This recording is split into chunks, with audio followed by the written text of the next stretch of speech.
మాకు ఎదురుగా తీయండి రాజు గారు అయినా ఇలా తీశారు కదా అలా పట్టుకొని చెప్తాను.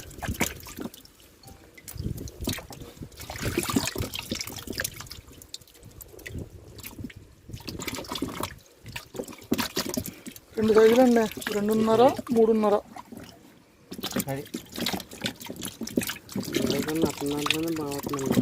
అదిగా వర్ష పంపుతారు దానికి ఒక్కసారి ఉండండి అనే వద్దే తీయండి బాధ అలా తీయండి నేనే తీస్తున్నారు కదా నేనే ఇది వాళ్ళు తడిచిపోతున్నాను నేను అబ్బాయి ఎక్కువసేపు తీయనుకో తప్ప వదిలేద్దాం అనే తీసారు కదా బాగా మళ్ళీ తినలే ఏం సాగుంది అయినా వద్దులేండి